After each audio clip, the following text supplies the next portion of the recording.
The Last Test, with Adolphe de Castro. 1. Few persons know the inside of the Clarendon story, or even that there is an inside not reached by the newspapers. It was a San Francisco sensation in the days before the fire, both because of the panic and menace that kept it company, and because of its close linkage with the governor of the state. Governor Dalton, it will be recalled, was Clarendon's best friend, and later married his sister.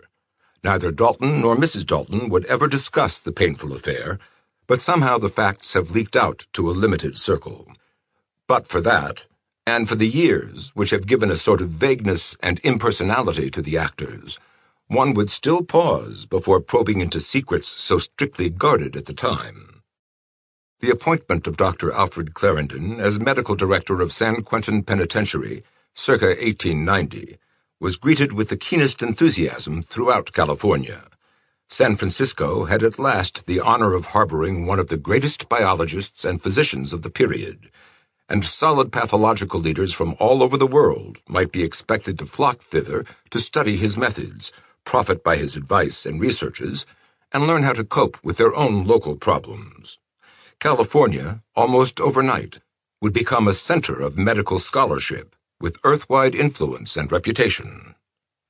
Governor Dalton, anxious to spread the news in its fullest significance, saw to it that the press carried ample and dignified accounts of his new appointee. Pictures of Dr. Clarendon and his new home near Old Goat Hill, sketches of his career and manifold honors, and popular accounts of his salient scientific discoveries were all presented in the principal California dailies, till the public soon felt a sort of reflected pride in the man whose studies of pyemia in India, of the pest in China, and of every sort of kindred disorder elsewhere would soon enrich the world of medicine with an antitoxin of revolutionary importance, a basic antitoxin, combating the whole febrile principle at its very source, and ensuring the ultimate conquest and extirpation of fever in all its diverse forms.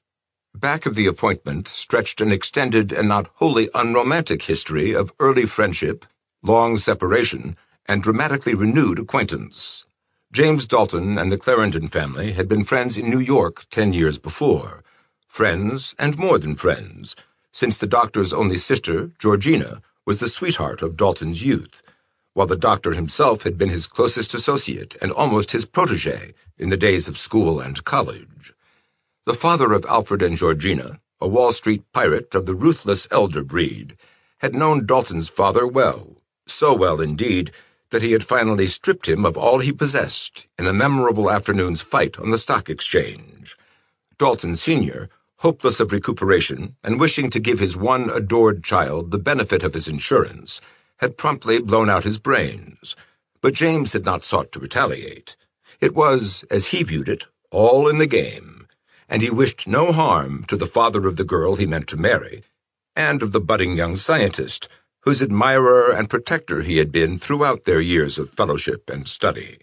Instead, he turned to the law, established himself in a small way, and in due course of time asked old Clarendon for Georgina's hand. Old Clarendon had refused, very firmly and loudly, vowing that no pauper and upstart lawyer was fit to be his son-in-law, and a scene of considerable violence had occurred. James, telling the wrinkled freebooter at last what he ought to have been told long before, had left the house and the city in a high temper, and was embarked within a month upon the California life which was to lead him to the governorship through many a fight with ring and politician. His farewells to Alfred and Georgina had been brief, and he had never known the aftermath of that scene in the Clarendon library. Only by a day did he miss the news of old Clarendon's death from apoplexy, and by so missing it, changed the course of his whole career. He had not written Georgina in the decade that followed, knowing her loyalty to her father, and waiting till his own fortune and position might remove all obstacles to the match. Nor had he sent any word to Alfred, whose calm indifference in the face of affection and hero worship had always savored of conscious destiny, and the self-sufficiency of genius. Secure in the ties of a constancy rare even then, he had worked and risen with thoughts only of the future, still a bachelor, and with a perfect, intuitive faith that Georgina also was waiting. In this faith Dalton was not deceived. Wondering perhaps why no message ever came, Georgina found no romance save in her dreams and expectations, and, in the course of time, became busy with the new responsibilities brought by her brother's rise to greatness. Alfred's growth had not belied the promise of his youth, and the slim boy had darted quietly up the steps of science with a speed and permanence almost dizzying to contemplate. Lean and ascetic, with steel-rimmed pince-nez and pointed brown beard, Dr. Alfred Clarendon was an authority at 25 and an international figure at 30. Careless of worldly affairs, with the negligence of genius, he depended vastly on the care and management of his sister, and was secretly thankful that her memories of James had kept her from other and more tangible alliances. Georgina conducted the business and household of the great bacteriologist, and was proud of his strides toward the conquest of fever. She bore patiently with his eccentricities, calmed his occasional bursts of fanaticism, and healed those breaches with his friends, which now and then resulted from his unconcealed scorn of anything less than a single-minded devotion to pure truth and its progress. Clarendon was undeniably irritating at times to ordinary folk, for he never tired of depreciating the service of the individual as contrasted with the service of mankind as a whole, and in censuring men of learning who mingled domestic life or outside interests with their pursuit of abstract science. His enemies called him a boor, but his admirers, pausing before the white heat of ecstasy into which he would work himself, became almost ashamed of ever having any standards or aspirations outside the one divine sphere of unalloyed knowledge. The doctor's travels were extensive, and Georgina generally accompanied him on the shorter ones. 3 times, however, he had taken long, lone jaunts to strange and distant places in his studies of exotic fevers and half-fabulous plagues, for he knew that it is out of the unknown lands of cryptic and immemorial Asia that most of the earth's diseases spring. On each of these occasions, he had brought back curious mementos, which added to the eccentricity of his home, not least among which was the needlessly large staff of 8 Tibetan servants, picked up somewhere in Utsang during an epidemic of which the world never heard, but amidst which Clarendon had discovered and isolated the germ of black fever. These men, taller than most Tibetans, and clearly belonging to a stock but little investigated in the outside world, were of a skeletonic leanness which made one wonder whether the doctor had sought to symbolize in them the anatomical models of his college years. Their aspect, in the loose black silk robes of Bonpa priests which he chose to give them, was grotesque in the highest degree, and there was an unsmiling silence and stiffness in their motions which enhanced their air of fantasy, and gave Georgina a queer, awed feeling of having stumbled into the pages of Vathek or the Arabian Nights. But queerest of all was the general factotum or clinic man, whom Clarendon addressed as Surama, and whom he had brought back with him after a long stay in northern Africa, during which he had studied certain odd intermittent fevers among the mysterious Saharan Tuaregs, whose descent from the primal race of lost Atlantis is an old archaeological rumor. Surama, a man of great intelligence and seemingly inexhaustible erudition, was as morbidly lean as the Tibetan servants, with swarthy parchment-like skin drawn so tightly over his bald pate and hairless face that every line of the skull stood out in ghastly prominence, this death's head effect being heightened by lustrously burning black eyes set with a depth which left to common visibility only a pair of dark, vacant sockets. Unlike the ideal subordinate, he seemed, despite his impassive features, to spend no effort in concealing such emotions as he possessed. Instead, he carried about an insidious atmosphere of irony or amusement, accompanied at certain moments by a deep guttural chuckle, like that of a giant turtle which has just torn to pieces some furry animal and is ambling away toward the sea. His race appeared to be Caucasian, but could not be classified more closely than that. Some of Clarendon's friends thought he looked like a high-caste Hindu, notwithstanding his accentless speech, while many agreed with Georgina, who disliked him, when she gave her opinion that a pharaoh's mummy, if miraculously brought to life, would form a very apt twin for this sardonic skeleton. Dalton, absorbed in his uphill political battles and isolated from Eastern interests through the peculiar self-sufficiency of the Old West, had not followed the meteoric rise of his former comrade. Clarendon had actually heard nothing of one so far outside his chosen world of science as the governor. Being of independent and even of abundant means, the Clarendons had for many years stuck to their old Manhattan mansion in East 19th Street, whose ghosts must have looked sorely askance at the bizarrerie of Surama and the Tibetans. Then, through the doctor's wish to transfer his base of medical observation, the great change had suddenly come, and they had crossed the continent to take up a secluded life in San Francisco, buying the gloomy old Bannister place near Goat Hill, overlooking the bay, and establishing their strange household in a rambling French-roofed relic of mid-Victorian design and gold rush parvenu display, set amidst high-walled grounds in a region still half suburban. Dr. Clarendon, though better satisfied than in New York, still felt cramped for lack of opportunities to apply and test his pathological theories. Unworldly as he was, he had never thought of using his reputation as an influence to gain public appointment, though more and more he realized that only the medical directorship of a government or a charitable institution, a prison, almshouse, or hospital, would give him a field of sufficient width to complete his researches and make his discoveries of the greatest use to humanity and science at large. Then he had run into James Dalton by sheer accident one afternoon in Market Street, as the governor was swinging out of the Royal Hotel. Georgina had been with him, and an almost instant recognition had heightened the drama of the reunion. Mutual ignorance of one another's progress had bred long explanation and histories, and Clarendon was pleased to find that he had so important an official for a friend. Dalton and Georgina, exchanging many a glance, felt more than a trace of their youthful tenderness, and a friendship was then and there revived, which led to frequent calls and a fuller and fuller exchange of confidences.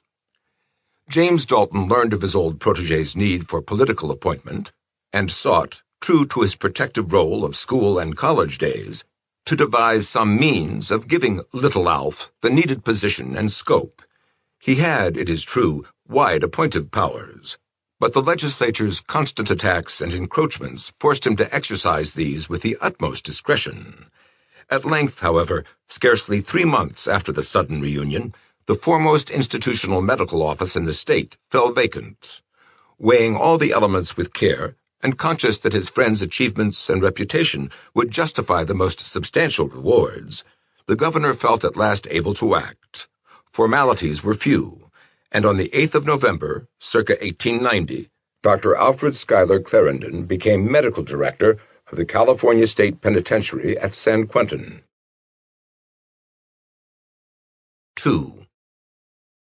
In scarcely more than a month, the hopes of Dr. Clarendon's admirers were amply fulfilled. Sweeping changes in methods brought to the prison's medical routine an efficiency never before dreamed of, and though the subordinates were naturally not without jealousy, they were obliged to admit the magical results of a really great man's superintendence. Then came a time where mere appreciation might well have grown to devout thankfulness at a providential conjunction of time, place, and man. For one morning Dr. Jones came to his new chief with a grave face to announce his discovery of a case which he could not but identify as that self-same black fever whose germ Clarendon had found and classified. Dr. Clarendon showed no surprise, but kept on at the writing before him. "I know," he said evenly. "I came across that case yesterday. I'm glad you recognized it. Put the man in a separate ward, though I don't believe this fever is contagious." Dr. Jones, with his own opinion of the malady's contagiousness, was glad of this deference to caution, and hastened to execute the order.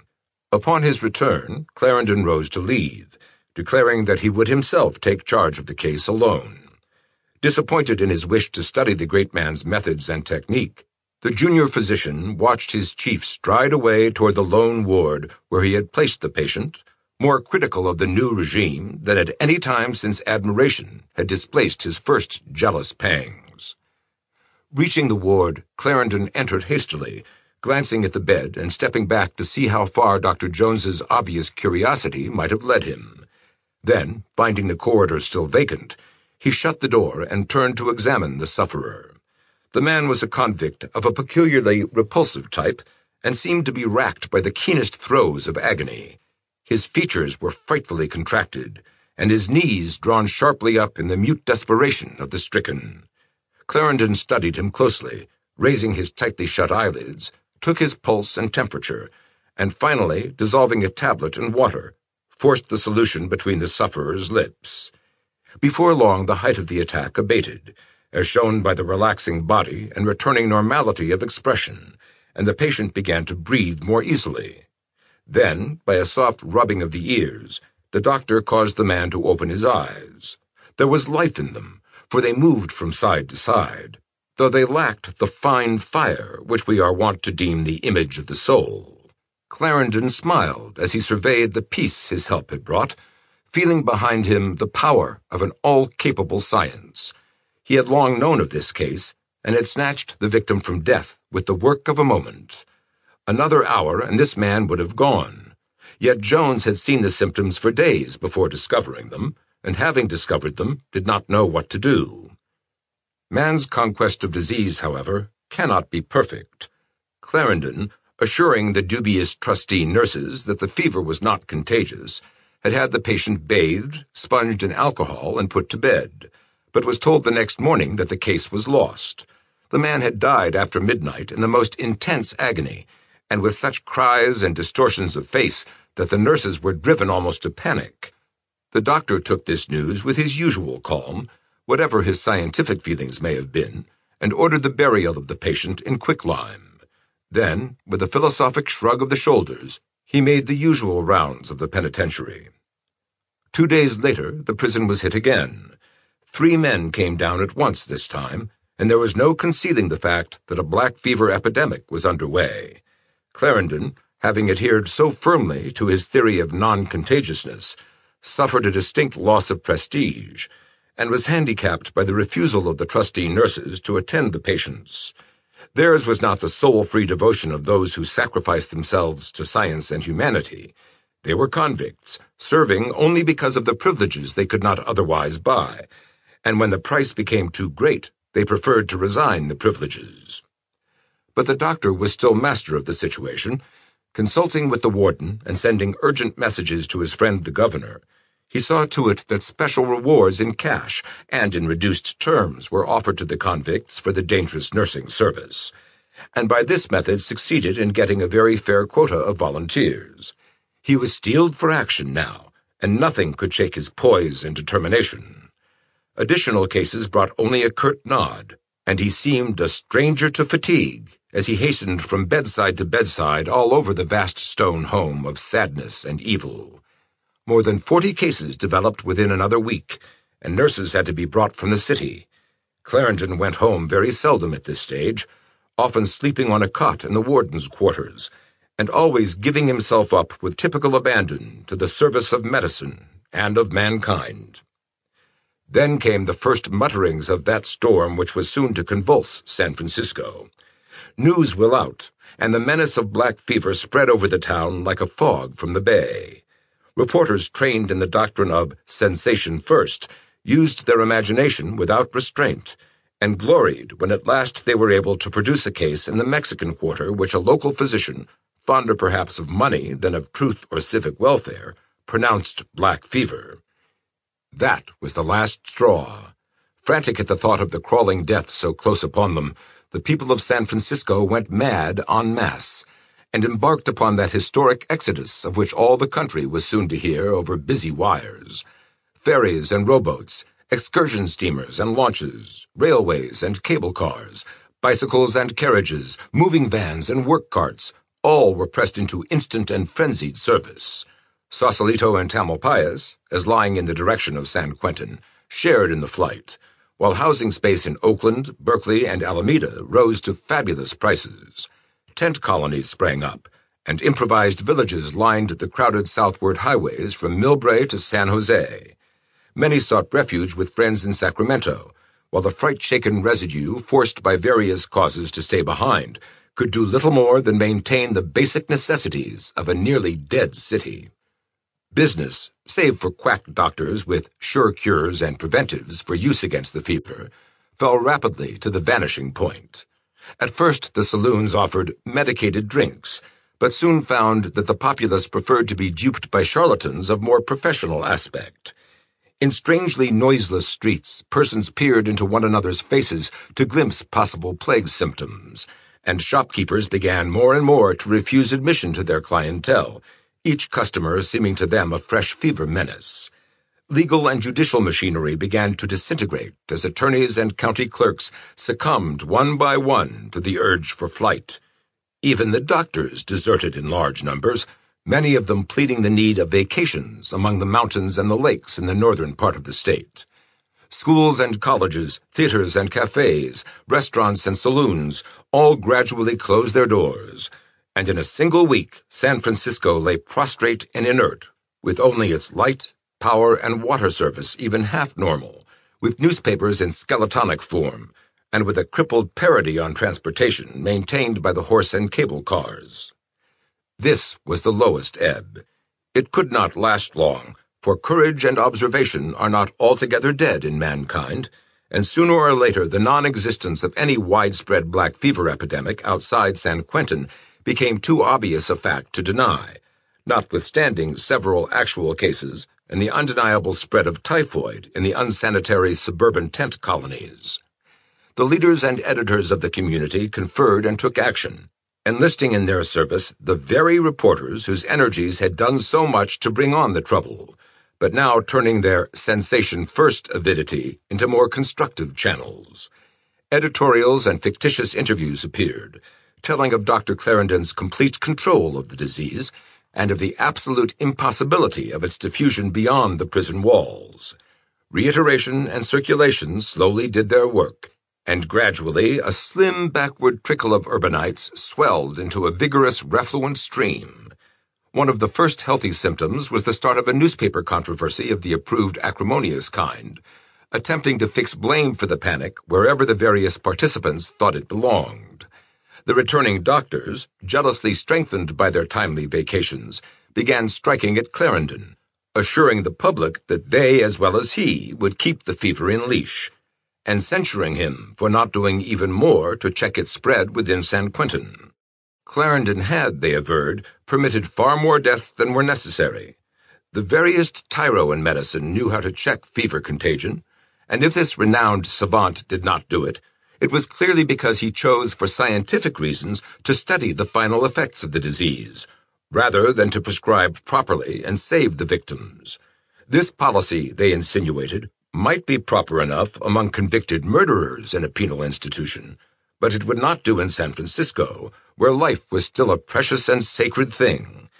Thus they went on, and the papers were glad to publish all they wrote, since the sharpness of the campaign, in which Dr. Clarendon would doubtless join, would help to obliterate confusion and restore confidence among the people. But Clarendon did not reply.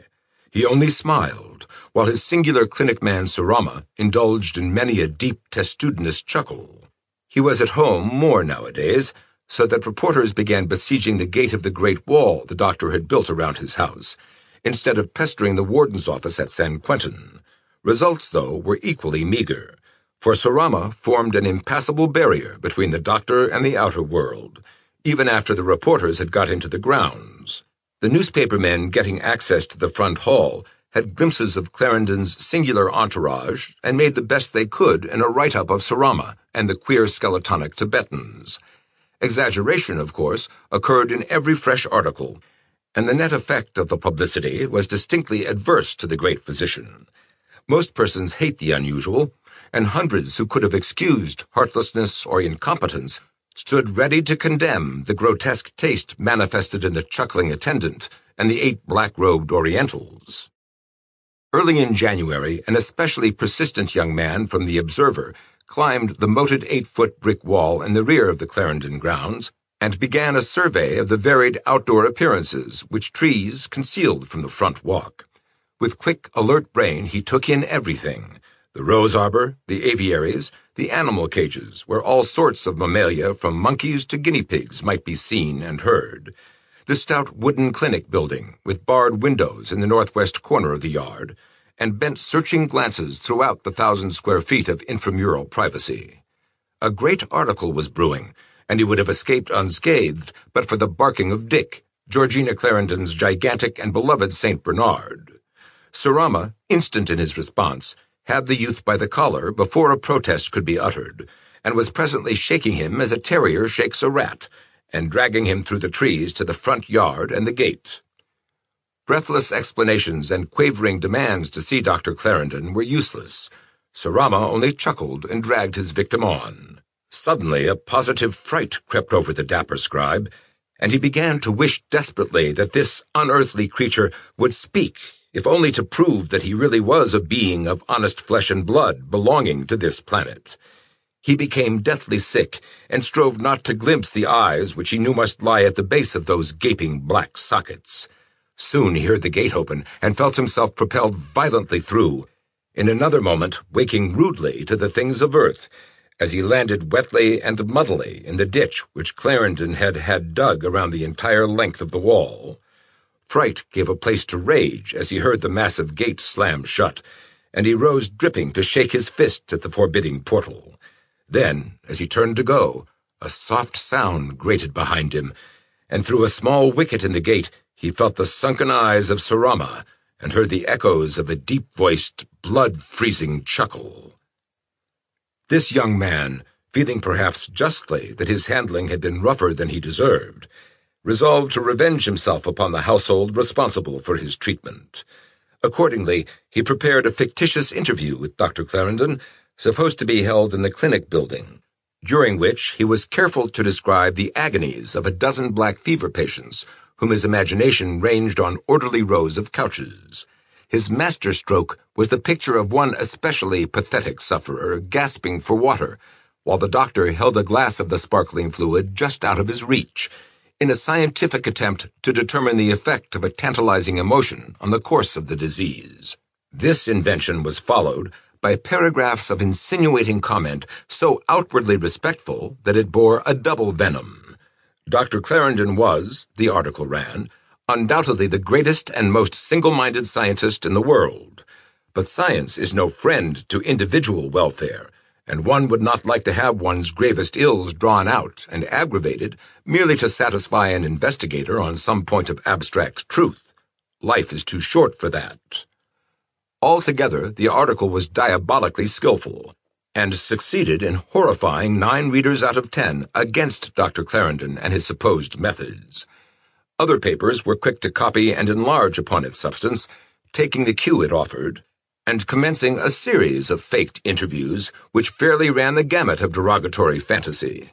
In no case, however, did the doctor condescend to offer a contradiction.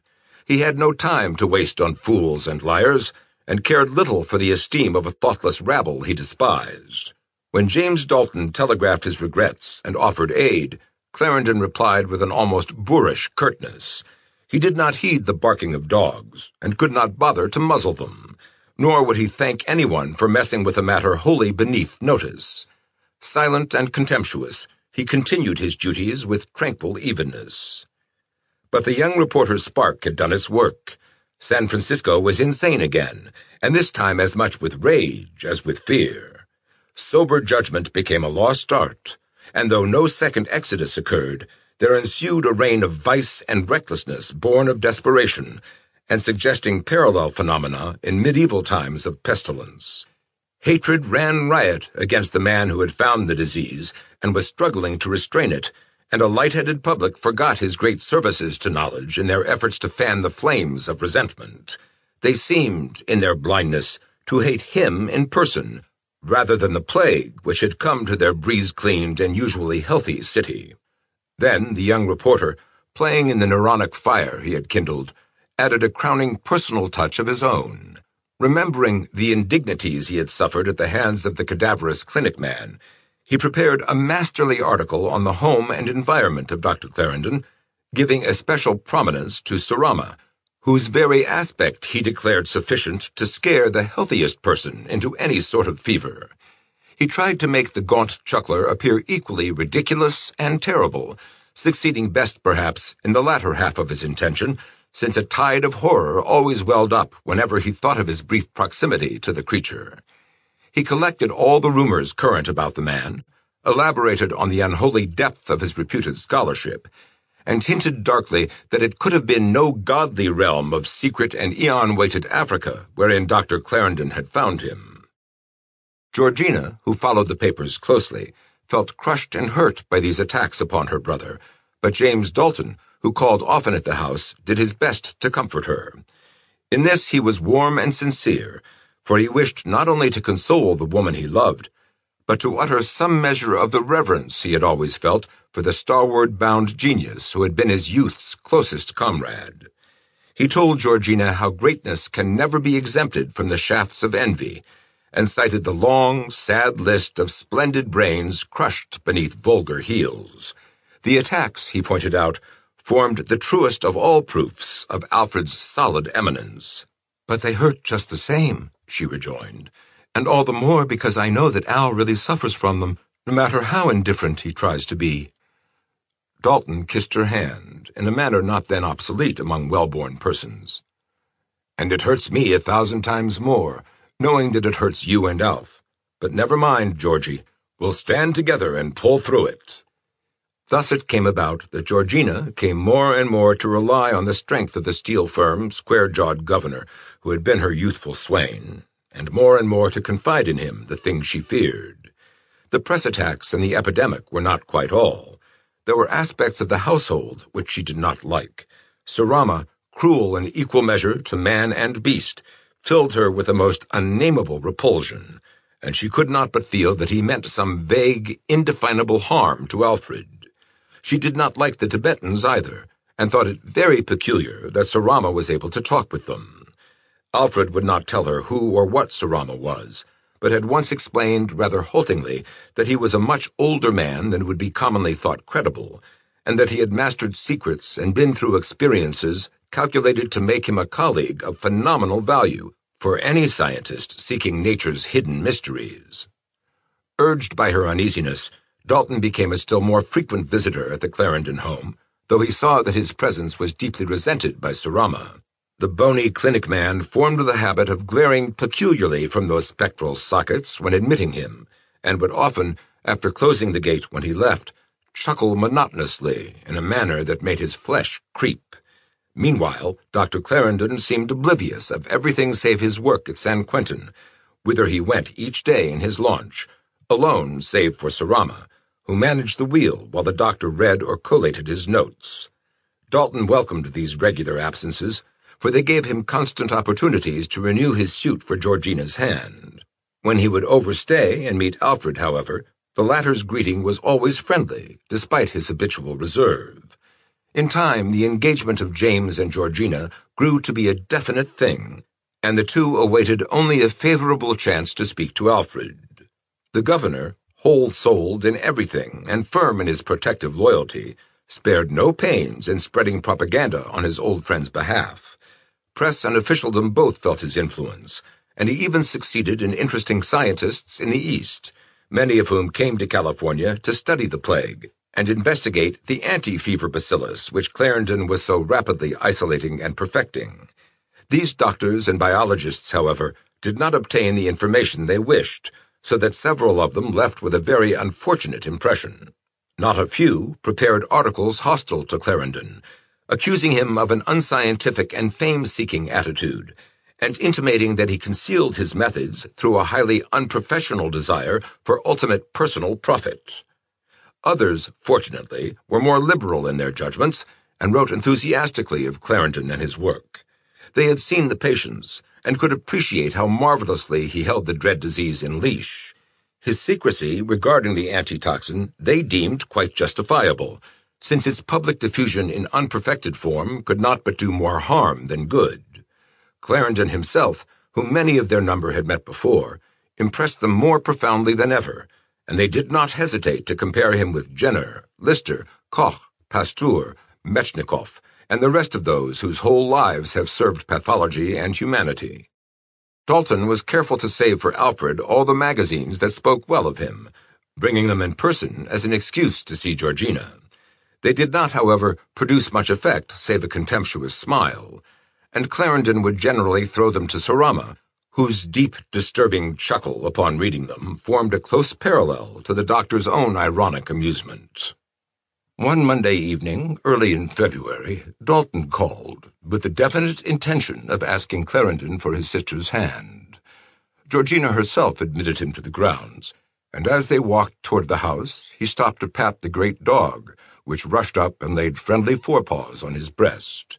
It was Dick, Georgina's cherished St. Bernard, and Dalton was glad to feel that he had the affection of a creature which meant so much to her. Dick was excited and glad, and turned the governor nearly half about with his vigorous pressure, as he gave a soft, quick bark and sprang off through the trees toward the clinic. He did not vanish, though, but presently stopped and looked back, softly barking again, as if he wished Dalton to follow. Georgina, fond of obeying her huge pet's playful whims, motioned to James to see what he wanted, and they both walked slowly after him, as he trotted relievedly to the rear of the yard, where the top of the clinic building stood silhouetted against the stars above the great brick wall. The outline of lights within showed around the edges of the dark window curtains, so they knew that Alfred and Surama were at work. Suddenly, from the interior, came a thin, subdued sound, like a cry of a child, a plaintive call of, "Mama! Mama!" at which Dick barked, while James and Georgina started perceptibly. Then Georgina smiled, remembering the parrots that Clarendon always kept for experimental uses, and patted Dick on the head, either to forgive him for having fooled her and Dalton, or to console him for having been fooled himself. As they turned slowly toward the house, Dalton mentioned his resolve to speak to Alfred that evening about their engagement, and Georgina supplied no objection. She knew that her brother would not relish the loss of a faithful manager and companion, but believed his affection would place no barrier in the way of her happiness. Later that evening, Clarendon came into the house with a springy step and aspect less grim than usual. Dalton, seeing a good omen in this easy buoyancy, took heart as the doctor wrung his hand with a jovial, "Ah, Jimmy, how's politics this year?" He glanced at Georgina as she quietly excused herself, while the two men settled down to a chat on general subjects. Little by little, amidst many reminders of their old youthful days, Dalton worked toward his point, till at last he came out plainly with the crucial query. "Alf, I want to marry Georgina. Have we your blessing?" Keenly watching his old friend, Dalton saw a shadow steal over his face. The dark eyes flashed for a moment, then veiled themselves as wonted placidity returned.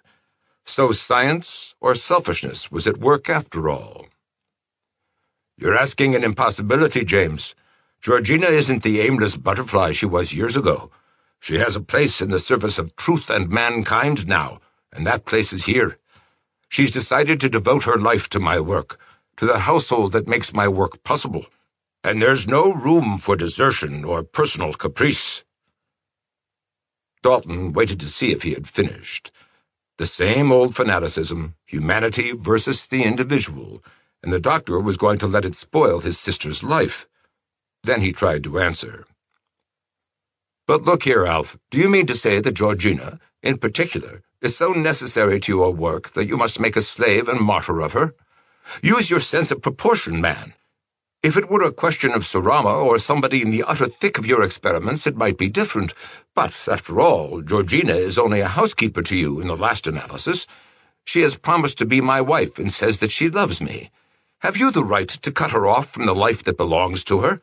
Have you the right—" "That'll do, James." Clarendon's face was set and white.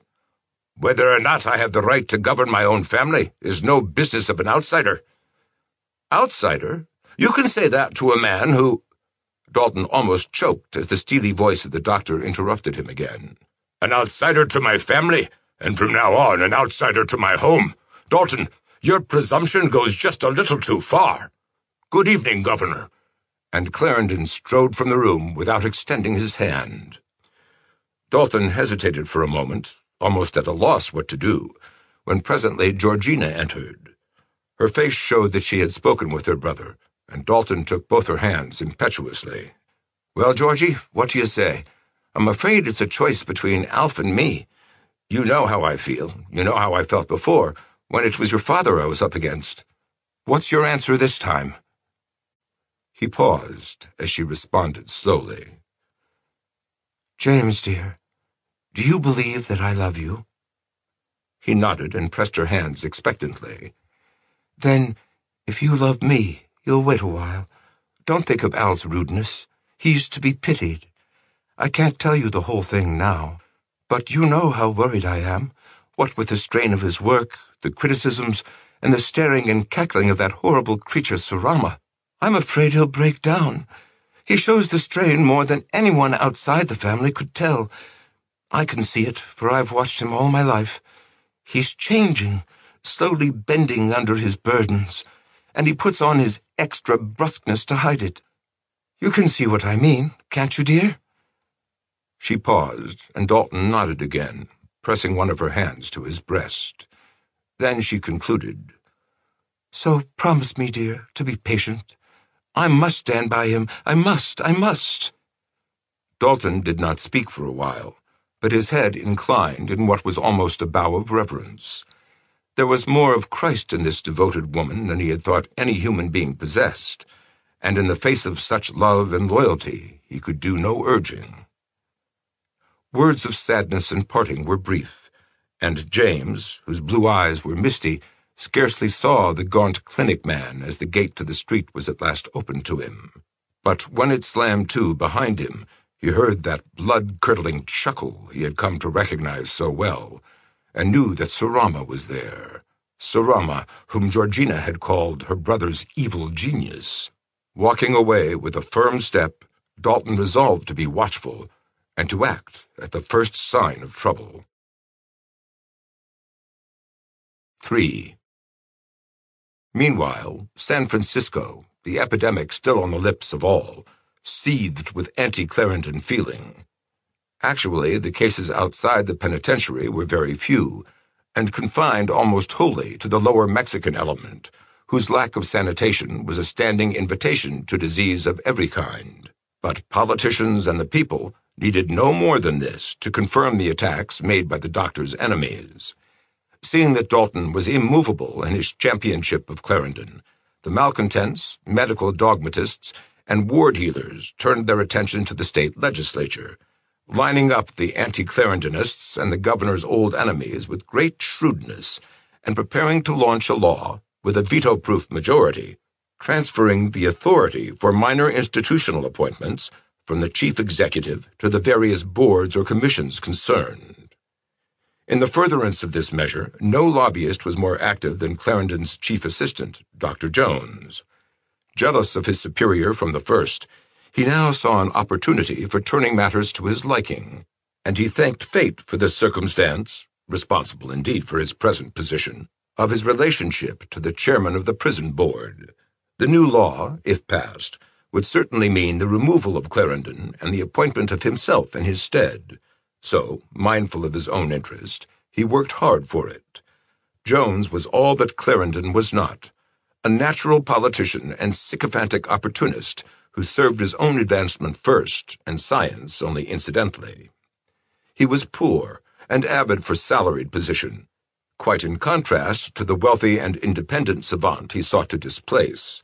So, with a rat-like cunning and persistence, he labored to undermine the great biologist above him, and was one day rewarded by the news that the new law was passed.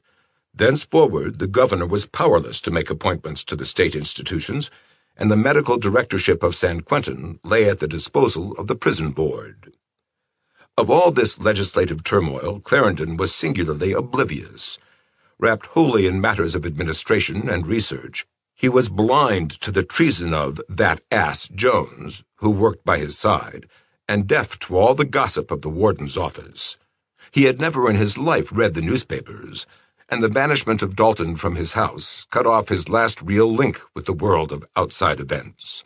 With the naivete of a recluse, he at no time thought of his position as insecure.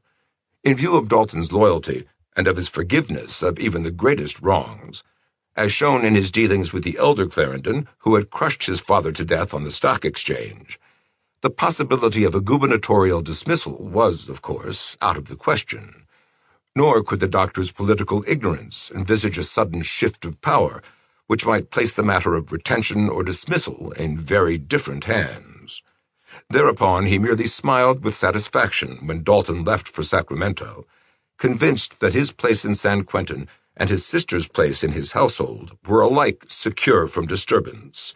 He was accustomed to having what he wanted, and fancied his luck was still holding out. The first week in March, a day or so after the enactment of the new law, the chairman of the prison board called at San Quentin. Clarendon was out, but Dr. Jones was glad to show the august visitor, his own uncle incidentally, through the great infirmary, including the fever ward made so famous by press and panic. By this time converted against his will to Clarendon's belief in the fever's non-contagiousness, Jones smilingly assured his uncle that nothing was to be feared, and encouraged him to inspect the patients in detail, especially a ghastly skeleton, once a very giant of bulk and vigor, who was, he insinuated, slowly and painfully dying because Clarendon would not administer the proper medicine. "Do you mean to say," cried the chairman, "that Dr. Clarendon refuses to let the man have what he needs, knowing his life could be saved?" "Just that," snapped Dr. Jones, pausing as the door opened to admit none other than Clarendon himself. Clarendon nodded coldly to Jones and surveyed the visitor, whom he did not know, with disapproval. "Dr. Jones, I thought you knew this case was not to be disturbed at all. And haven't I said that visitors aren't to be admitted except by special permission?" But the chairman interrupted before his nephew could introduce him. "Pardon me, Dr. Clarendon, but am I to understand that you refuse to give this man the medicine that would save him?" Clarendon glared coldly and rejoined with steel in his voice. "That's an impertinent question, sir. I am in authority here, and visitors are not allowed. Please leave the room at once." The chairman, his sense of drama secretly tickled, answered with greater pomp and hauteur than were necessary. "You mistake me, sir. I, not you, am master here. You are addressing the chairman of the prison board. I must say, moreover, that I deem your activity a menace to the welfare of the prisoners, and must request your resignation. Henceforth, Dr. Jones will be in charge, and if you wish to remain until your formal dismissal, you will take your orders from him." It was Wilfred Jones's great moment. Life never gave him another such climax, and we need not grudge him this one. After all, he was a small rather than a bad man, and he had only obeyed a small man's code of looking to himself at all costs. Clarendon stood still, gazing at the speaker as if he thought him mad, till in another second the look of triumph on Dr. Jones's face convinced him that something important was indeed afoot. He was icily courteous as he replied, "No doubt you are what you claim to be, sir, but fortunately my appointment came from the governor of the state, and can therefore be revoked only by him." The chairman and his nephew both stared perplexedly, for they had not realized to what lengths unworldly ignorance can go. Then the older man, grasping the situation, explained at some length. "Had I found that the current reports did you an injustice," he concluded, "I would have deferred action, but the case of this poor man and your own arrogant manner left me no choice. As it is—" But Dr. Clarendon interrupted with a new razor sharpness in his voice. "As it is, I am the director in charge at present, and I ask you to leave this room at once." The chairman reddened and exploded. "Look here, sir. Who do you think you're talking to? I'll have you chucked out of here. Damn your impertinence." But he had time only to finish the sentence. Transformed by the insult to a sudden dynamo of hate, the slender scientist launched out with both fists in a burst of preternatural strength of which no one would have thought him capable. And if his strength was preternatural, his accuracy of aim was no less so, for not even a champion of the ring could have wrought a neater result. Both men, the chairman and Dr. Jones, were squarely hit, the one full in the face and the other on the point of the chin. Going down like felled trees, they lay motionless and unconscious on the floor, while Clarendon, now clear and completely master of himself, took his hat and cane and went out to join Surama in the launch. Only when seated in the moving boat did he at last give audible vent to the frightful rage that consumed him. Then, with face convulsed, he called down imprecations from the stars and the gulfs beyond the stars, so that even Surama shuddered, made an elder sign that no book of history records, and forgot to chuckle. 4. Georgina soothed her brother's hurt as best she could. He had come home mentally and physically exhausted, and thrown himself on the library lounge. And in that gloomy room, little by little, the faithful sister had taken in the almost incredible news. Her consolations were instantaneous and tender, and she made him realize how vast, though unconscious, a tribute to his greatness the attacks, persecution, and dismissal all were. He had tried to cultivate the indifference she preached, and could have done so had personal dignity alone been involved. But the loss of scientific opportunity was more than he could calmly bear, and he sighed again and again as he repeated how 3 months more of study in the prison might have given him at last the long-sought bacillus which would make all fever a thing of the past. Then Georgina tried another mode of cheering, and told him that surely the prison board would send for him again if the fever did not abate, or if it broke out with increased force. But even this was ineffective, and Clarendon answered only in a string of bitter, ironic, and half-meaningless little sentences, whose tone showed all too clearly how deeply despair and resentment had bitten. "Abate? Break out again? Oh, it'll abate all right. At least they'll think it is abated. They'd think anything, no matter what happens. Ignorant eyes see nothing, and bunglers are never discoverers. Science never shows her face to that sort. And they call themselves doctors. Best of all, fancy that ass Jones in charge." Ceasing with a quick sneer, he laughed so demonically that Georgina shivered. The days that followed were dismal ones indeed at the Clarendon mansion. Depression, stark and unrelieved, had taken hold of the doctor's usually tireless mind, and he would even have refused food had not Georgina forced it upon him.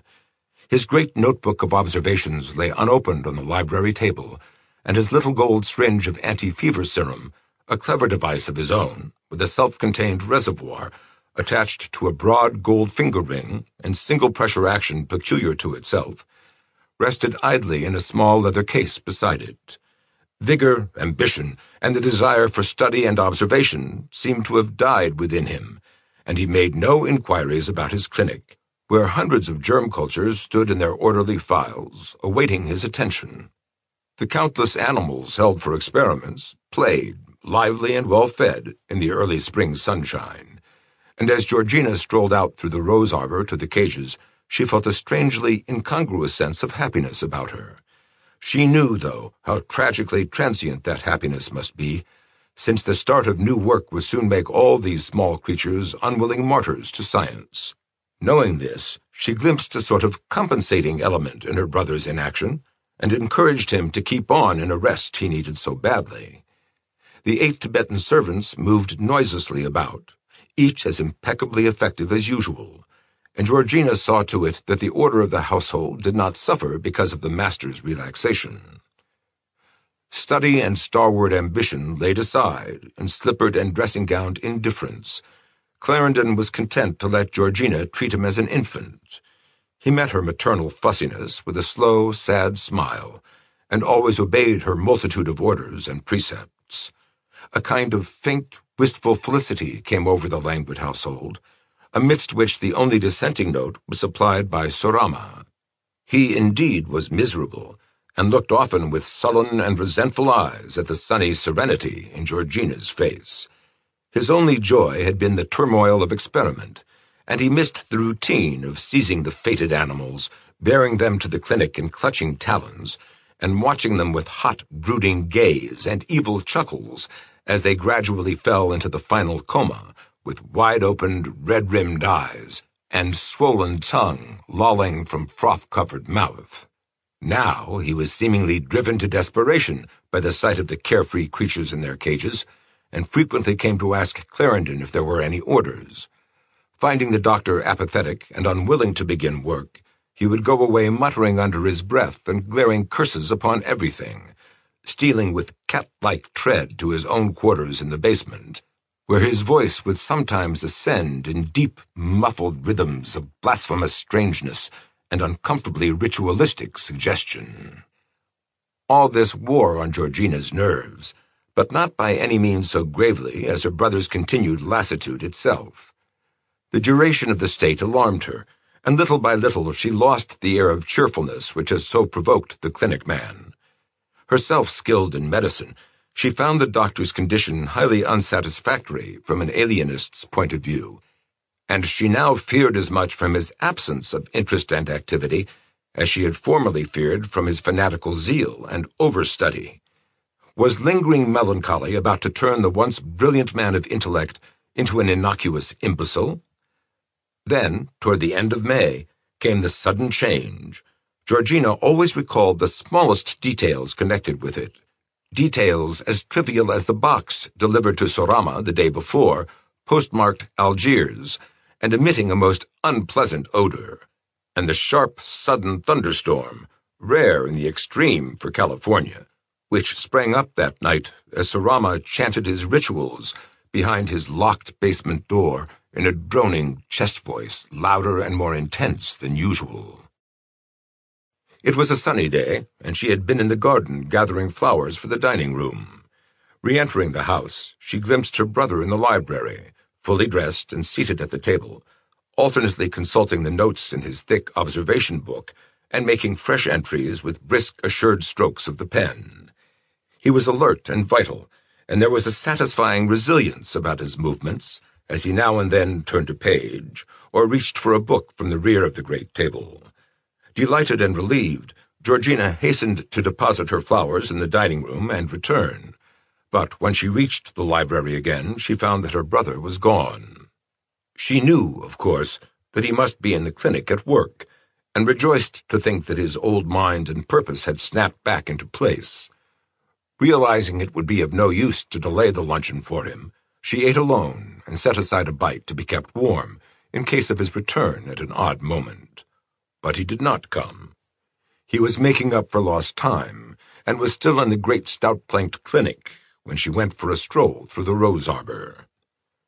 As she walked among the fragrant blossoms, she saw Surama fetching animals for the test.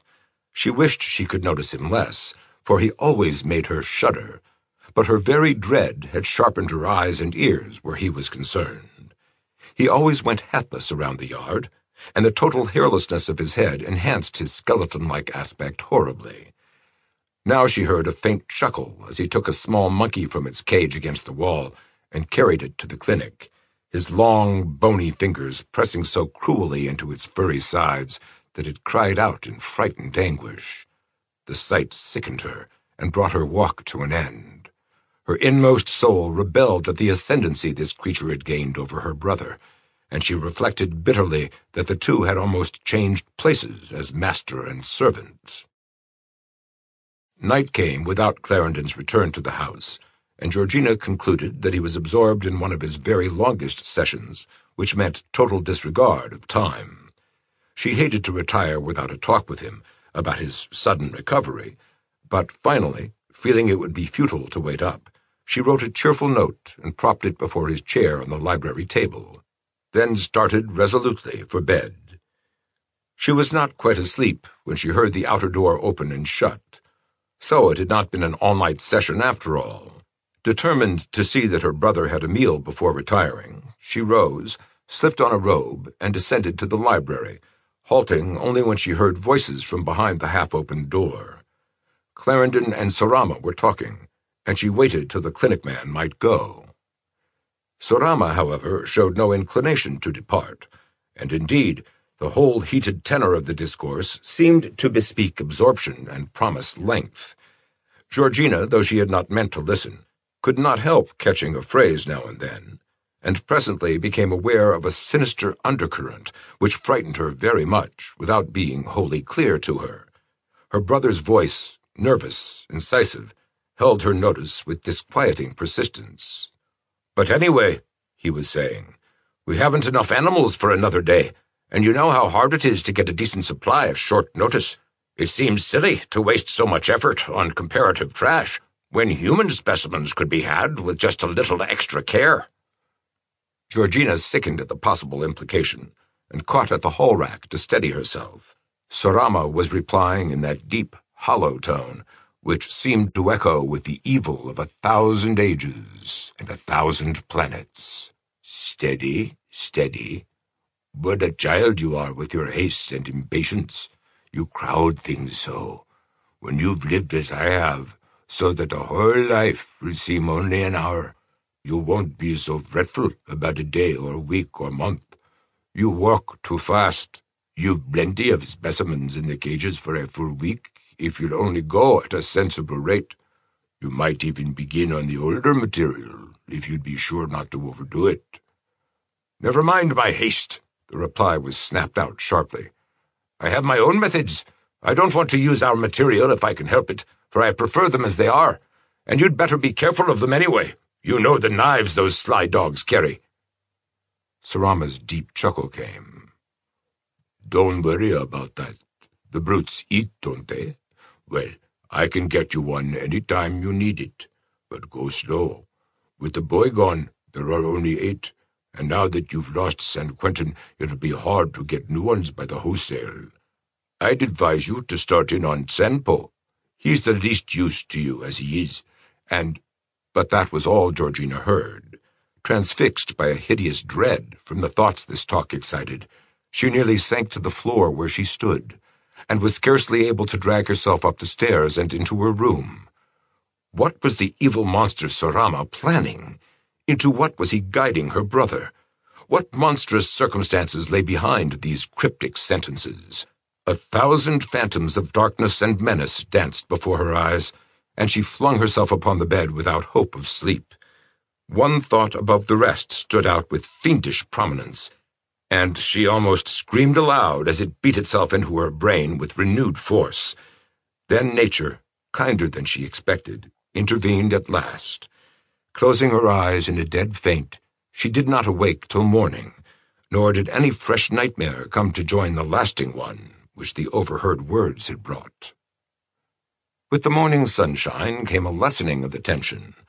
What happens in the night when one is tired often reaches the consciousness in distorted forms, and Georgina could see that her brain must have given strange color to scraps of common medical conversation.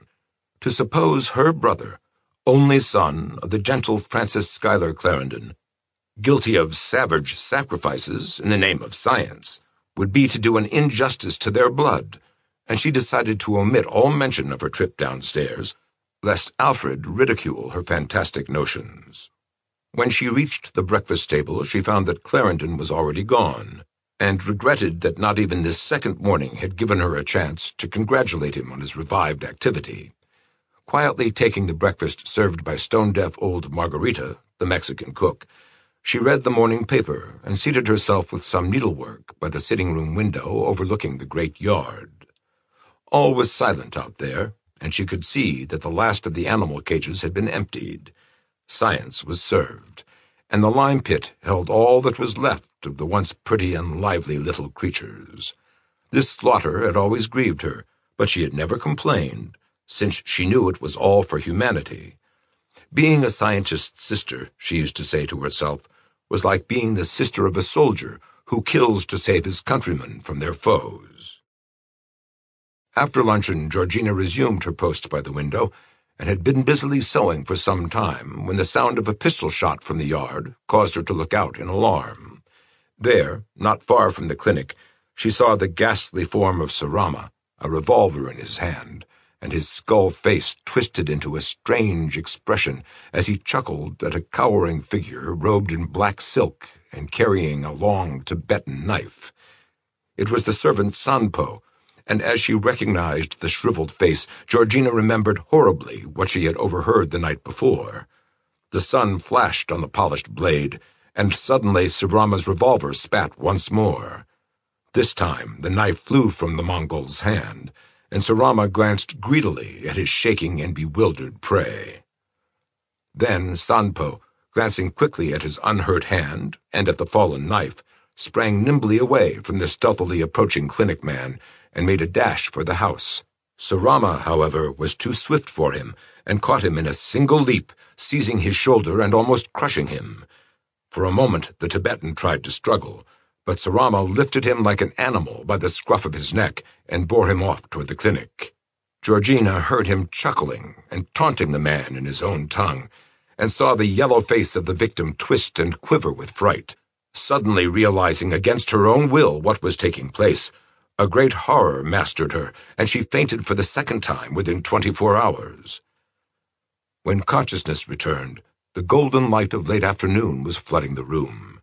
Georgina, picking up her fallen work-basket and scattered materials, was lost in a daze of doubt, but finally felt convinced that the scene which had overcome her must have been all too tragically real. Her worst fears, then, were horrible truths. What to do about it? Nothing in her experience could tell her, and she was vaguely thankful that her brother did not appear. She must talk to him, but not now. She could not talk to anybody now, and, thinking shudderingly of the monstrous happening behind those barred clinic windows, she crept into bed for a long night of anguished sleeplessness. Rising haggardly on the following day, Georgina saw the doctor for the first time since his recovery. He was bustling about preoccupiedly, circulating between the house and the clinic, and paying little attention to anything besides his work. There was no chance for the dreaded interview, and Clarendon did not even notice his sister's worn-out aspect and hesitant manner. In the evening she heard him in the library, talking to himself in a fashion most unusual for him, and she felt that he was under a great strain, which might culminate in the return of his apathy. Entering the room, she tried to calm him without referring to any trying subject, and forced a steadying cup of bouillon upon him. Finally, she asked gently what was distressing him, and waited anxiously for his reply, hoping to hear that Surama's treatment of the poor Tibetan had horrified and outraged him. There was a note of fretfulness in his voice as he responded. "What's distressing me? Good God, Georgina, what isn't? Look at the cages and see if you have to ask again. Cleaned out, milked dry, not a cursed specimen left, and a line of the most important bacterial cultures incubating in their tubes without a chance to do an ounce of good. Day's work wasted, whole program set back. It's enough to drive a man mad. How shall I ever get anywhere if I can't scrape up some decent subjects?" Georgina stroked his forehead. "I think you ought to rest a while, Al, dear." He moved away. "Rest? That's good. That's damn good. What else have I been doing but resting and vegetating and staring blankly into space for the last 50 or 100 or 1,000 years? Just as I manage to shake off the clouds, I have to run short of material, and then I'm told to lapse back again into drooling stupefaction. God! And all the while some sneaking thief is probably working with my data and getting ready to come out ahead of me with the credit for my own work. I'll lose by a neck. Some fool with the proper specimens will get the prize, when 1 week more with even half-adequate facilities would see me through with flying colors." His voice rose querulously, and there was an overtone of mental strain which Georgina did not like. She answered softly, yet not so softly as to hint at the soothing of a psychopathic case. "But you're killing yourself with this worry and tension, and if you're dead, how can you do your work?" He gave a smile that was almost a sneer. "I guess a week or a month, all the time I need, wouldn't quite finish me. And it doesn't much matter what becomes of me or any other individual in the end.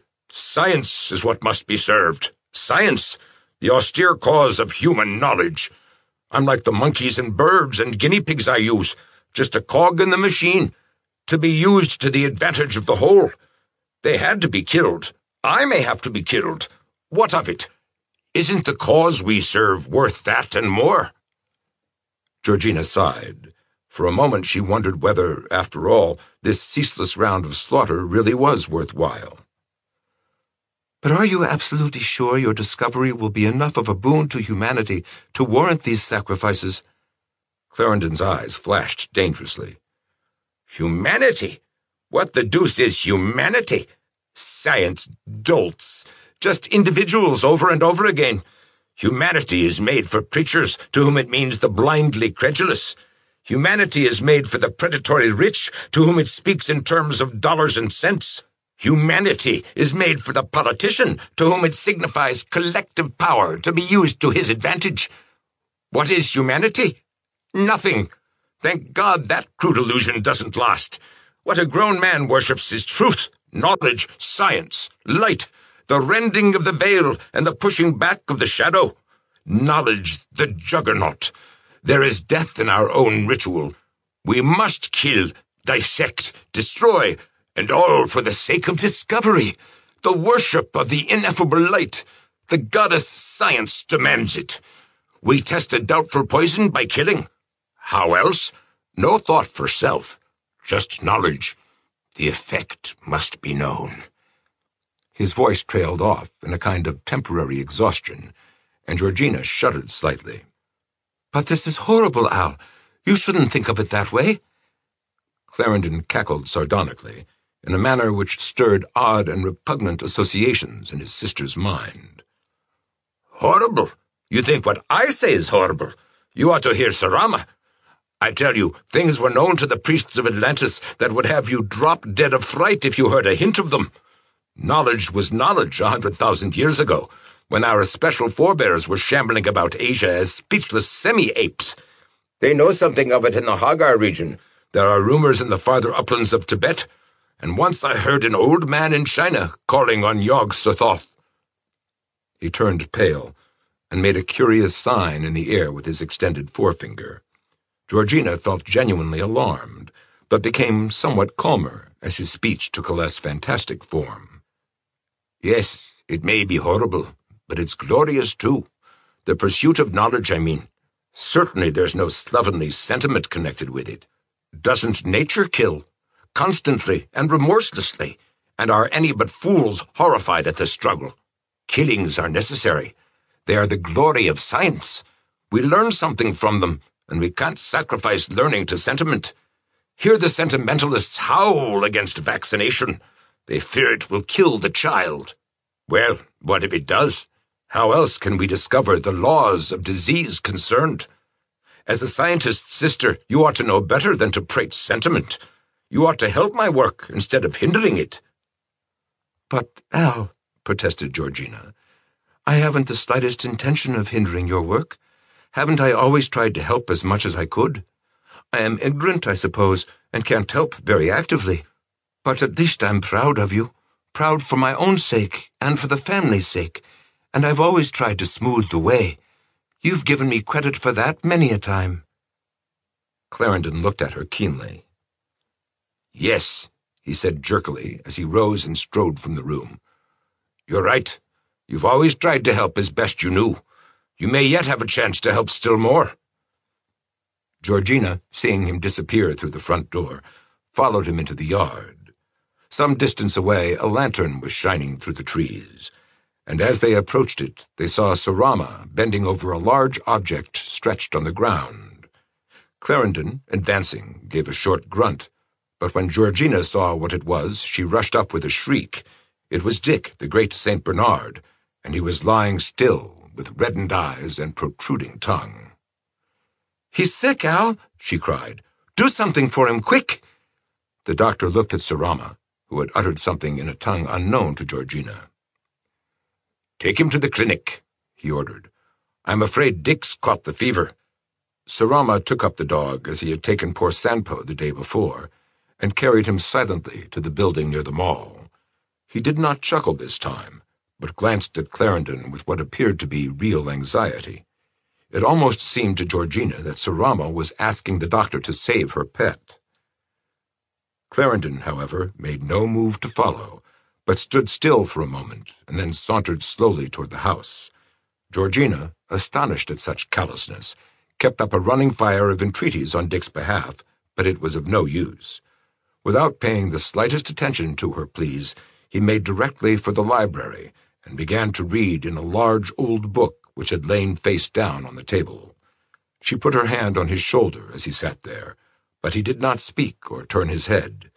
He only kept on reading, and Georgina, glancing curiously over his shoulder, wondered in what strange alphabet this brass-bound tome was written. In the cavernous parlor across the hall, sitting alone in the dark a quarter of an hour later, Georgina came to her decision. Something was gravely wrong. Just what, and to what extent, she scarcely dared formulate to herself, and it was time that she called in some stronger force to help her. Of course, it must be James. He was powerful and capable, and his sympathy and affection would show him the right thing to do. He had known Al always, and would understand. It was by this time rather late, but Georgina had resolved on action. Across the hall the light still shone from the library, and she looked wistfully at the doorway as she quietly donned a hat and left the house. Outside the gloomy mansion and forbidding grounds, it was only a short walk to Jackson Street, where by good luck she found a carriage to take her to the Western Union Telegraph office. There she carefully wrote out a message to James Dalton in Sacramento, asking him to come at once to San Francisco on a matter of the greatest importance to them all. 5. Dalton was frankly perplexed by Georgina's sudden message. He had had no word from the Clarendons since that stormy February evening when Alfred had declared him an outsider to his home, and he in turn had studiously refrained from communicating, even when he had longed to express sympathy after the doctor's summary ousting from office.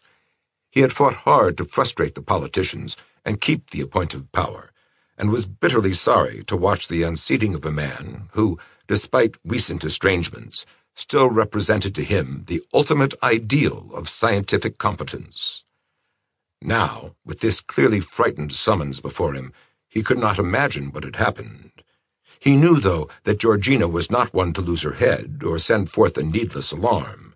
Hence he wasted no time, but took the overland which left Sacramento within the hour, going at once to his club and sending word to Georgina by a messenger that he was in town and wholly at her service. Meanwhile, things had been quiescent at the Clarendon home, notwithstanding the doctor's continued taciturnity and his absolute refusal to report on the dog's condition. Shadows of evil seemed omnipresent and thickening, but for the moment there was a lull. Georgina was relieved to get Dalton's message and learn that he was close at hand, and sent back word that she would call him when necessity arose.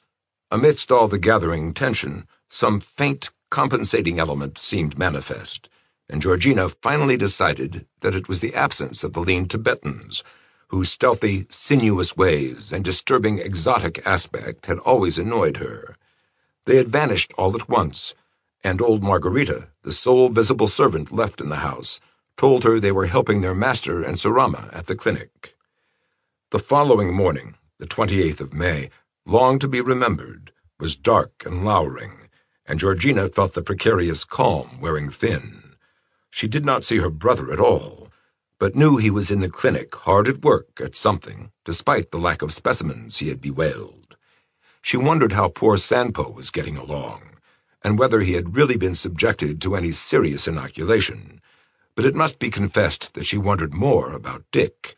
She longed to know whether Surama had done anything for the faithful dog, amidst his master's oddly callous indifference. Surama's apparent solicitude on the night of Dick's seizure had impressed her greatly, giving her perhaps the kindliest feeling she had ever had for the detested clinic man. Now, as the day advanced, she found herself thinking more and more of Dick, till at last her harassed nerves, finding in this one detail a sort of symbolic summation of the whole horror that lay upon the household, could stand the suspense no longer. Up to that time, she had always respected Alfred's imperious wish that he be never approached or disturbed at the clinic, but as this fateful afternoon advanced, her resolution to break through the barrier grew stronger and stronger. Finally, she set out with determined face, crossing the yard and entering the unlocked vestibule of the forbidden structure with the fixed intention of discovering how the dog was, or of knowing the reason for her brother's secrecy. The inner door, as usual, was locked, and behind it she heard voices in heated conversation. When her knocking brought no response, she rattled the knob as loudly as possible, but still the voices argued on unheeding. They belonged, of course, to Surama and her brother. And as she stood there trying to attract attention, she could not help catch something of their drift. Fate had made for her the second time an eavesdropper, and once more the matter she overheard seemed likely to tax her mental poise and nervous endurance to their ultimate bounds. Alfred and Surama were plainly quarreling with increasing violence, and the purport of their speech was enough to arouse the wildest fears and confirm the gravest apprehensions. Georgina shivered as her brother's voice mounted shrilly to dangerous heights of fanatical tension. "You, damn you! You're a fine one to talk defeat and moderation to me. Who started all this, anyway? Did I have any idea of your cursed devil gods and elder world? Did I ever in my life think of your damned spaces beyond the stars, and your crawling chaos Nyarlathotep? I was a normal scientific man, confound you, till I was fool enough to drag you out of the vaults with your devilish Atlantean secrets. You egged me on, and now you want to cut me off? You loaf around doing nothing and telling me to go slow when you might just as well not be going out and getting material. You know damn well that I don't know how to go about such things, whereas you must have been an old hand at it before the earth was made. It's like you damned walking corpse, to start something you won't or can't finish." Surama's evil chuckle came. "You're insane, Clarendon. That's the only reason I let you rave on, when I could send you to hell in 3 minutes. Enough is enough, and you've certainly had enough material for any novice at your stage. You've had all I'm going to get you anyhow. You're only a maniac on the subject now. What a cheap, crazy thing to sacrifice even your poor sister's pet dog, when you could have spared him as well as not. You can't look at any living thing now without wanting to jab that gold syringe into it. No, Dick had to go where the Mexican boy went, where San Po and the other 7 went, where all the animals went. What a pupil. You're no fun anymore. You've lost your nerve. You set out to control things, and they're controlling you. I'm about done with you, Clarendon. I thought you had the stuff in you, but you haven't. It's about time I tried somebody else. I'm afraid you'll have to go." In the doctor's shouted reply there was both fear and frenzy. "Be careful, you! There are powers against your powers. I didn't go to China for nothing, and there are things in Alhazred's Azif which weren't known in Atlantis. We've both meddled in dangerous things, but you needn't think you know all my resources. How about the Nemesis of Flame? I talked in Yemen with an old man who had come back alive from the Crimson Desert. He had seen Aram, the city of pillars, and had worshipped at the underground shrines of Nug and Yeb, La Shub-Niggurath." Through Clarendon's shrieking falsetto cut the deep chuckle of the clinic man. "Shut up, you fool. Do you suppose your grotesque nonsense has any weight with me? Words and formulae. What do they all mean to one who has the substance behind them? We're in a material sphere now, and subject to material laws. You have your fever. I have my revolver. You'll get no specimens, and I'll get no fever, so long as I have you in front of me with this gun between." That was all Georgina could hear. She felt her senses reeling, and staggered out of the vestibule for a saving breath of the lowering outside air. She saw that the crisis had come at last, and that help must now arrive quickly if her brother was to be saved from the unknown gulfs of madness and mystery. Summoning up all her reserve energy, she managed to reach the house and get to the library, where she scrawled a hasty note for Margarita to take to James Dalton. When the old woman had gone, Georgina had just strength enough to cross to the lounge and sink weakly down into a sort of semi-stupor. There she lay for what seemed like years, conscious only of the fantastic creeping up of the twilight from the lower corners of the great dismal room, and plagued by 1,000 shadowy shapes of terror, which filed with phantasmal, half-limbed pageantry through her tortured and stifled brain. Dusk deepened into darkness, and still the spell held. Then a firm tread sounded in the hall, and she heard someone enter the room and fumble at the match safe. Her heart almost stopped beating as the gas jets of the chandelier flared up one by one, but then she saw that the arrival was her brother. Relieved to the bottom of her heart that he was still alive, She gave vent to an involuntary sigh, profound, long-drawn, and tremulous, and lapsed at last into kindly oblivion. At the sound of that sigh, Clarendon turned in alarm toward the lounge, and was inexpressibly shocked to see the pale and unconscious form of his sister there. Her face had a death-like quality that frightened his inmost spirit, and he flung himself on his knees by her side, awake to a realization of what her passing away would mean to him. Long unused to private practice amidst his ceaseless quest for truth, he had lost the physician's instinct of first aid, and could only call out her name and chafe her wrists mechanically as fear and grief possessed him. Then he thought of water and ran to the dining room for a carafe. Stumbling about in a darkness which seemed to harbor vague terrors, he was some time in finding what he sought, but at last he clutched it in shaking hand and hastened back to dash the cold fluid in Georgina's face. The method was crude but effective. She stirred, sighed a second time, and finally opened her eyes. "You are alive!"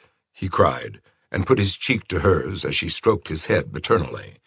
She was almost glad she fainted, for the circumstance seemed to have dispelled the strange Alfred and brought her own brother back to her. She sat up slowly and tried to reassure him. "I'm all right, Al. Just give me a glass of water. It's a sin to waste it this way, to say nothing of spoiling my waist. Is that the way to behave every time your sister drops off for a nap? You needn't think I'm going to be sick, for I haven't time for such nonsense." Alfred's eyes showed that her cool, common-sense speech had had its effect. His brotherly panic dissolved in an instant, and instead there came into his face a vague, calculating expression, as if some marvelous possibility had just dawned upon him. As she watched the subtle waves of cunning and appraisal pass fleetingly over his countenance, she became less and less certain that her mode of reassurance had been a wise one, and before he spoke, she found herself shivering at something she could not define. A keen medical instinct almost told her that his moment of sanity had passed, that he was now once more the unrestrained fanatic for scientific research. There was something morbid in the quick narrowing of his eyes at her casual mention of good health. What was he thinking? To what unnatural extreme was his passion for experiment about to be pushed? Wherein lay the special significance of her pure blood and absolutely flawless organic state? None of these misgivings, however, troubled Georgina for more than a second, and she was quite natural and unsuspicious as she felt her brother's steady fingers at her pulse.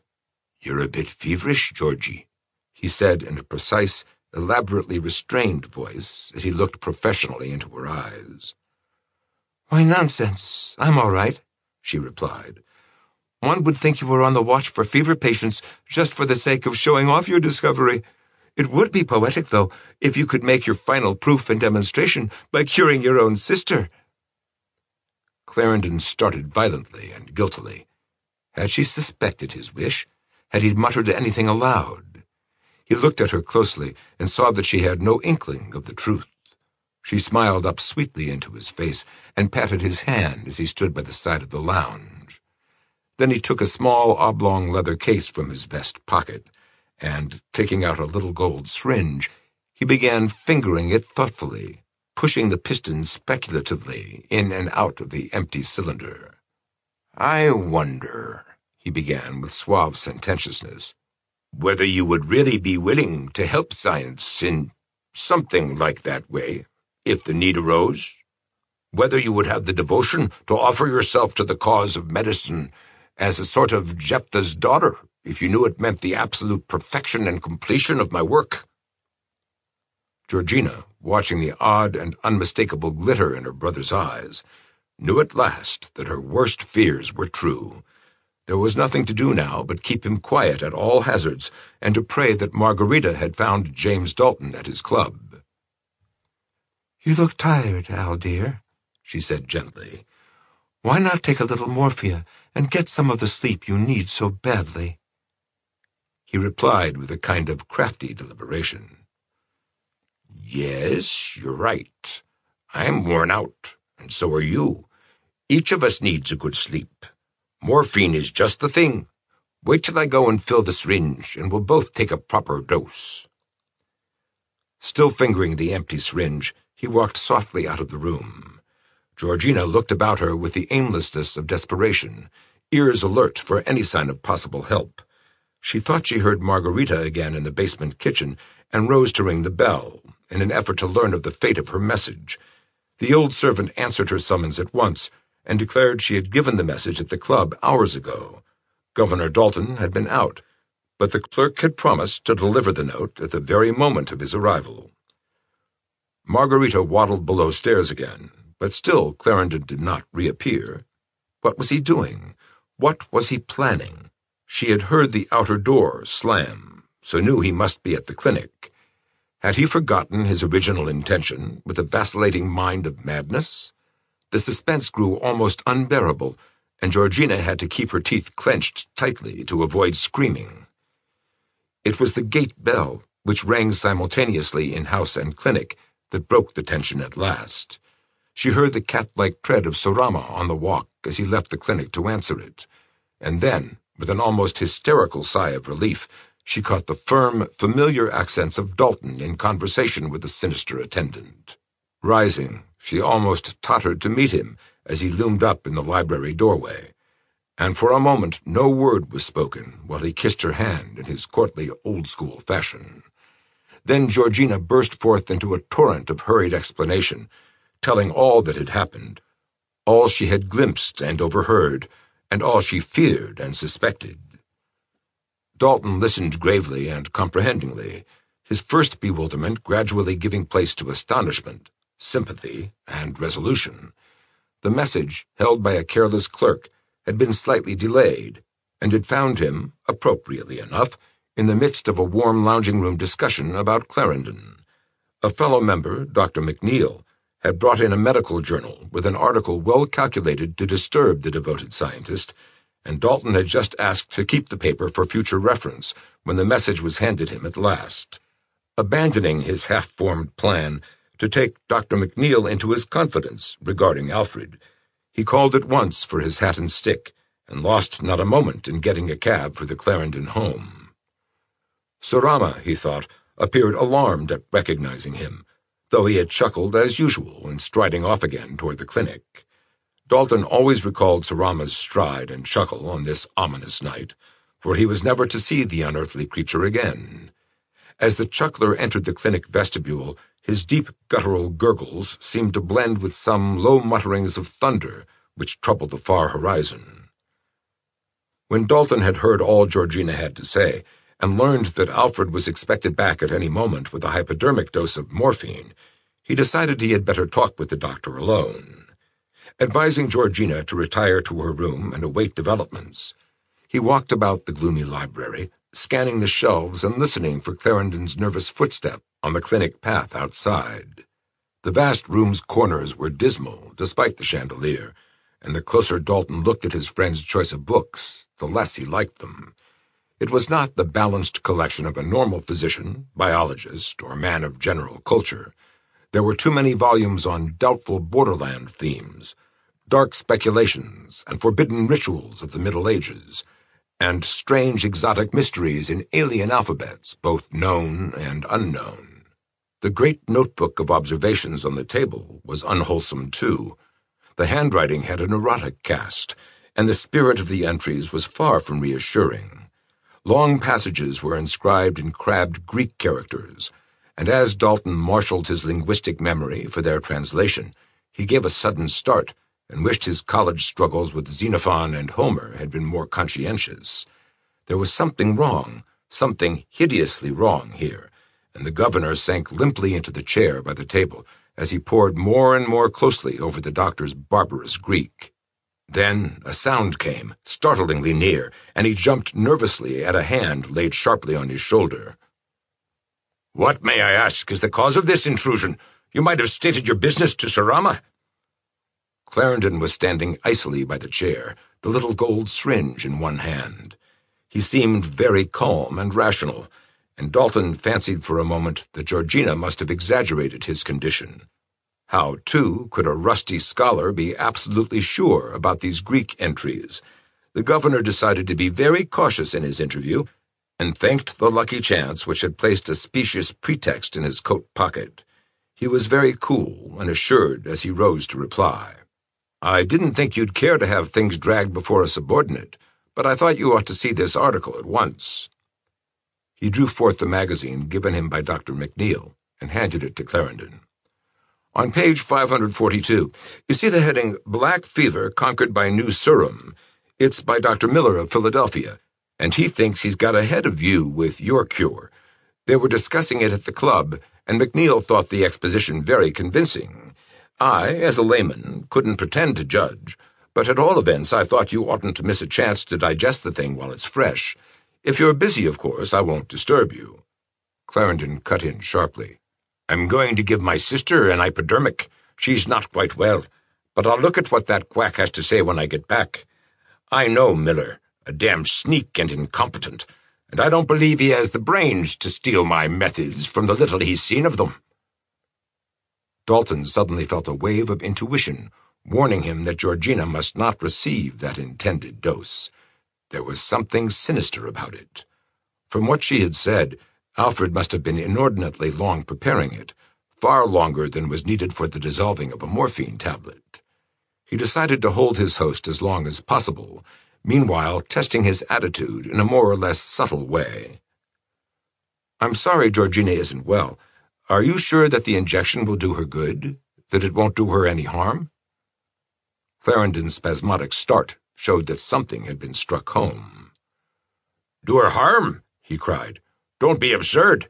You know Georgina must be in the best of health, the very best, I say, in order to serve science as a Clarendon should serve it. She, at least, appreciates the fact that she is my sister. She deems no sacrifice too great in my service. She is a priestess of truth and discovery, as I am a priest." He paused in his shrill tirade, wild-eyed and somewhat out of breath. Dalton could see that his attention had been momentarily shifted. "But let me see what this cursed quack has to say," he continued. "If he thinks his pseudo-medical rhetoric can take a real doctor in, he is even simpler than I thought." Clarendon nervously found the right page and began reading as he stood there clutching his syringe. Dalton wondered what the real facts were. McNeil had assured him that the author was a pathologist of the highest standing, and that whatever errors the article might have, the mind behind it was powerful, erudite, and absolutely honorable and sincere. Watching the doctor as he read, Dalton saw the thin, bearded face grow pale. The great eyes blazed, and the pages crackled in the tenser grip of the long, lean fingers.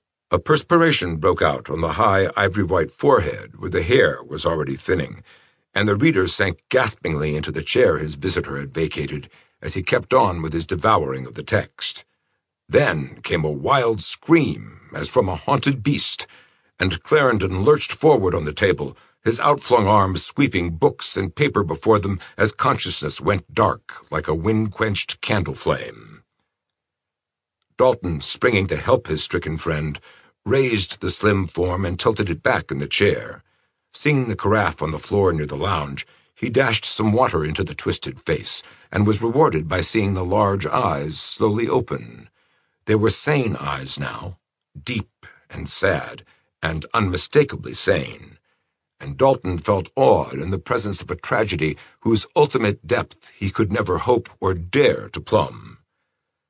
The golden hypodermic was still clutched in the lean left hand, and as Clarendon drew a deep, shuddering breath, he unclosed his fingers and studied the glittering thing that rolled about on his palm.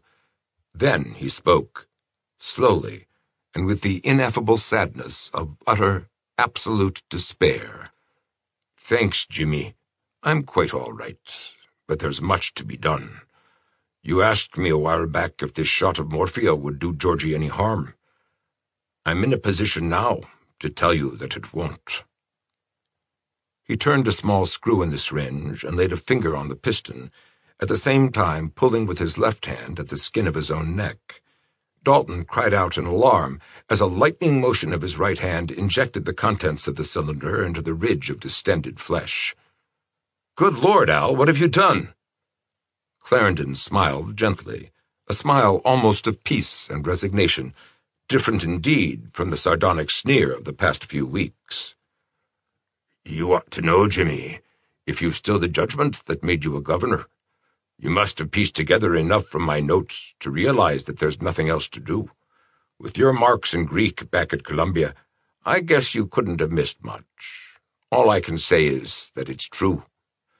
James, I don't like to pass blame along, but it's only right to tell you that Surama got me into this. I can't tell you who or what he is, for I don't fully know myself, and what I do know is stuff that no sane person ought to know. But I will say that I don't consider him a human being in the fullest sense, and that I'm not sure whether or not he's alive, as we know life. You think I'm talking nonsense? I wish I were, but the whole hideous mess is damnably real.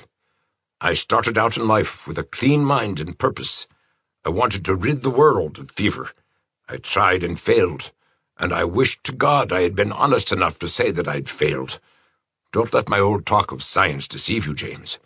I found no antitoxin and was never even half on the track of one. Don't look so shaken up, old fellow. A veteran politician fighter like you must have seen plenty of unmaskings before. I tell you, I never had even the start of a fever cure, but my studies had taken me into some queer places, and it was just my damned luck to listen to the stories of some still queerer people. James, if you ever wish any man well, tell him to keep clear of the ancient hidden places of the earth. Old backwaters are dangerous. Things are handed down there that don't do healthy people any good. I talked too much with old priests and mystics, and got to hoping I might achieve things in dark ways that I couldn't achieve in lawful ways. I shan't tell you just what I mean, for if I did, I'd be as bad as the old priests that were the ruin of me. All I need say is that after what I've learned, I shudder at the thought of the world and what it's been through. The world is cursed old, James, and there have been whole chapters lived and closed before the dawn of our organic life and the geologic eras connected with it. It's an awful thought. Whole forgotten cycles of evolution, with beings and races and wisdom and diseases, all lived through and gone before the first amoeba ever stirred in the tropic seas geology tells us about. I said gone, but I didn't quite mean that. It would have been better that way, but it wasn't quite so. In places, traditions have kept on. I can't tell you how, and certain archaic life forms have managed to struggle thinly down the eons in hidden spots. There were cults, you know, bands of evil priests in lands now buried under the sea. Atlantis was the hotbed. That was a terrible place. If heaven is merciful, no one will ever drag up that horror from the deep. It had a colony, though, that didn't sink. And when you get too confidential with one of the Tuareg priests in Africa, he's likely to tell you wild tales about it. Tales that connect up with whispers you'll hear among the mad llamas and flighty yak drivers on the secret tablelands of Asia. I'd heard all the common tales and whispers when I came on the big one. What that was, you'll never know, but it pertained to somebody or something that had come down from a blasphemously long time ago, and could be made to live again, or seem alive again, through certain processes that weren't very clear to the man who told me.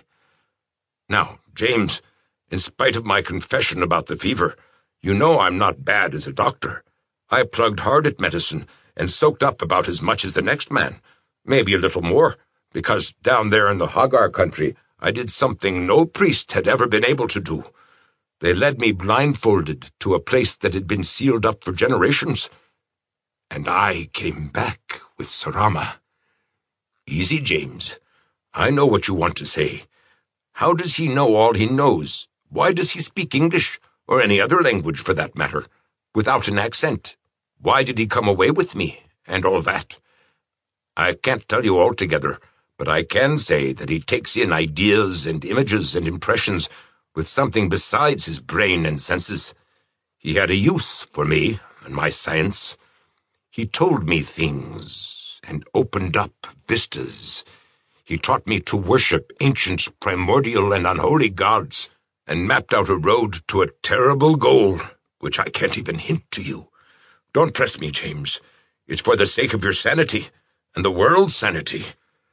The creature is beyond all bounds.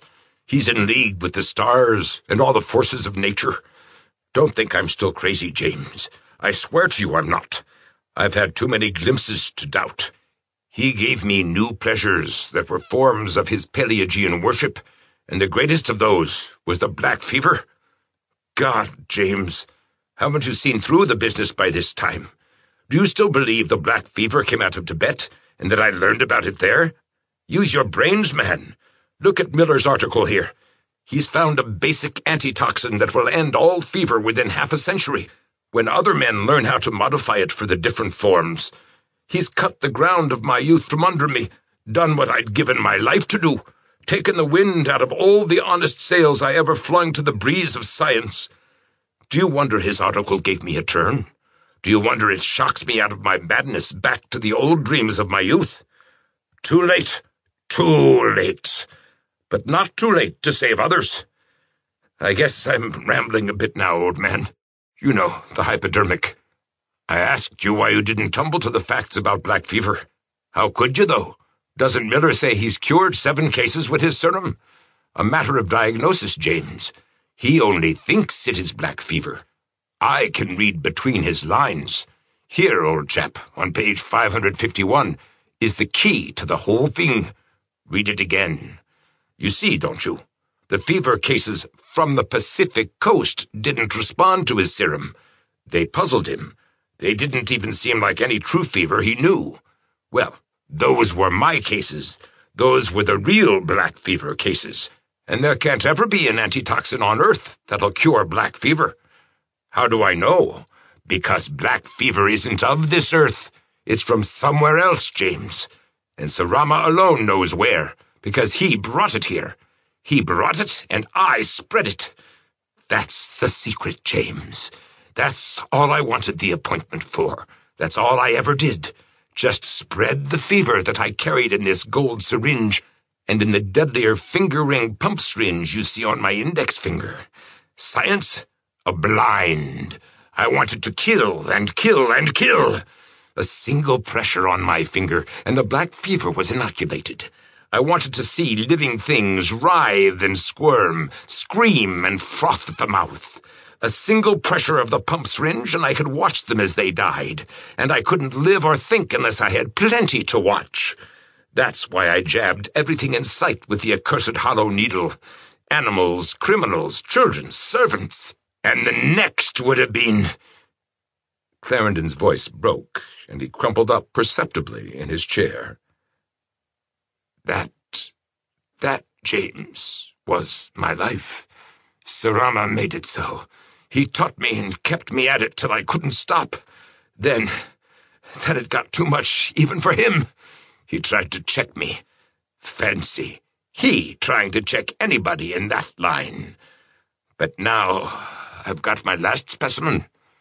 That is my last test. Good subject, James. I'm healthy, devilish healthy. Deuced ironic, though.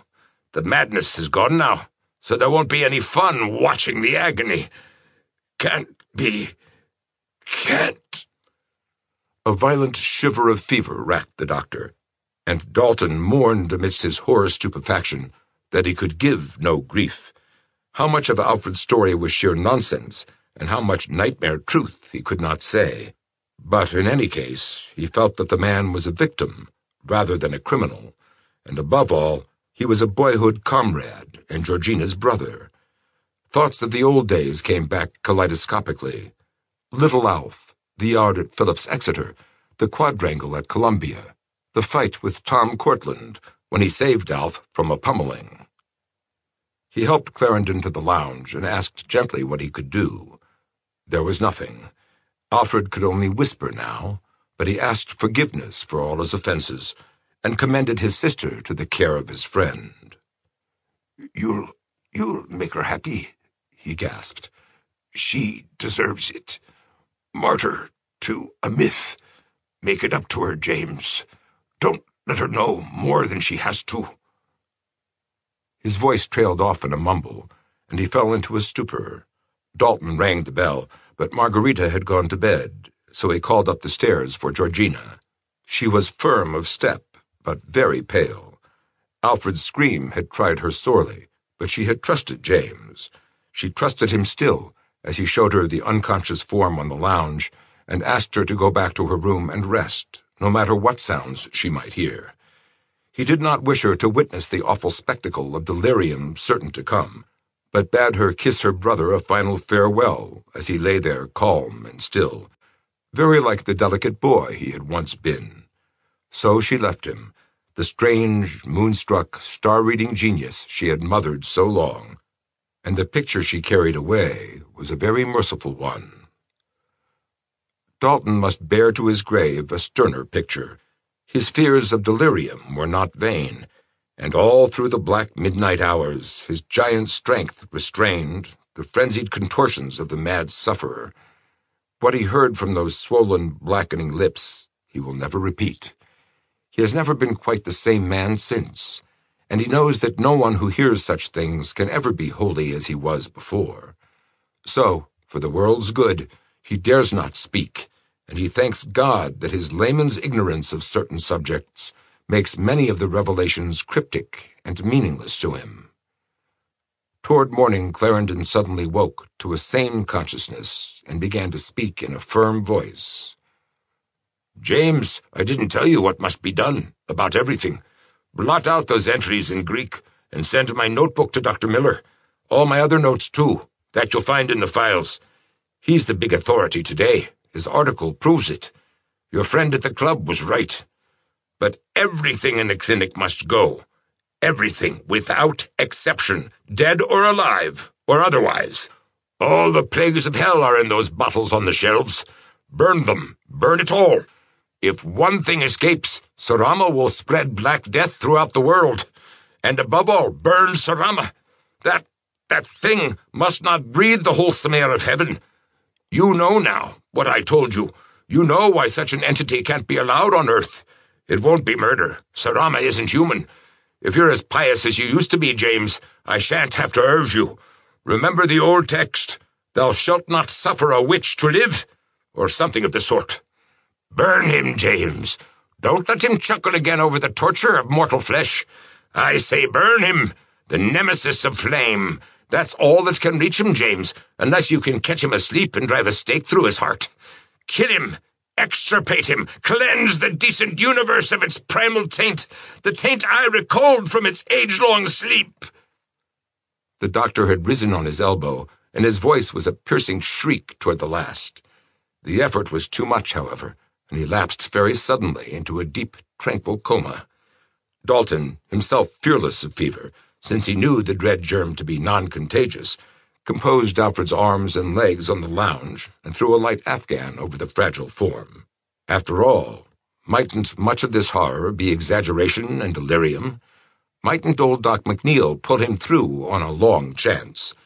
The governor strove to keep awake and walked briskly up and down the room, but his energies had been taxed too deeply for such measures. A second's rest in the chair by the table took matters out of his hands, and he was presently sleeping soundly despite his best intentions. Dalton started up as a fierce light shone in his eyes, and for a moment he thought the dawn had come. But it was not the dawn, and as he rubbed his heavy lids, he saw that it was the glare of the burning clinic in the yard, whose stout planks flamed and roared and crackled heavenward in the most stupendous holocaust he had ever seen. It was indeed the nemesis of flame that Clarendon had wished, and Dalton felt that some strange combustibles must be involved in a blaze so much wilder than anything normal pine or redwood could afford. He glanced alarmedly at the lounge, but Alfred was not there. Starting up, he went to call Georgina, but met her in the hall, roused as he was by the mountain of living fire. "The clinic's burning down," she cried. "How is Al now?" "He's disappeared while I dropped asleep," replied Dalton, reaching out a steadying arm to the form which faintness had begun to sway. Gently leading her upstairs toward her room, he promised to search at once for Alfred, but Georgina slowly shook her head as the flames from outside cast a weird glow through the window on the landing. "He must be dead, James. He could never live, sane and knowing what he did. I heard him quarreling with Surama, and know that awful things were going on. He is my brother, but it is best as it is." Her voice had sunk to a whisper. Suddenly, through the open window came the sound of a deep, hideous chuckle, and the flames of the burning clinic took fresh contours till they half resembled some nameless, cyclopean creatures of nightmare. James and Georgina paused, hesitant, and peered out breathlessly through the landing window. Then from the sky came a thunderous peal, as a forked bolt of lightning shot down with terrible directness into the very midst of the blazing ruin. The deep chuckle ceased, and in its place came a frantic, ululent yelp as of 1,000 ghouls and werewolves in torment. It died away with long, reverberant echoes, and slowly the flames resumed their normal shape. The watchers did not move, but waited till the pillar of fire had shrunk to a smoldering glow. They were glad of a half-rusticity which had kept the firemen from trooping out, and of the wall that excluded the curious. What had happened was not for vulgar eyes. It involved too much of the universe's inner secrets for that. In the pale dawn, James spoke softly to Georgina, who could do no more than put her head on his breast and sob. "Sweetheart, I think he has atoned. He must have set the fire, while I was asleep. He told me it ought to be burned, the clinic and everything in it, Surama too. It was the only way to save the world from the unknown horrors he had loosed upon it. He knew, and he did what was best. He was a great man, Georgie. Let's never forget that. We must always be proud of him, for he started out to help mankind, and was titanic even in his sins. I'll tell you more sometime. What he did, be it good or evil, was what no man ever did before.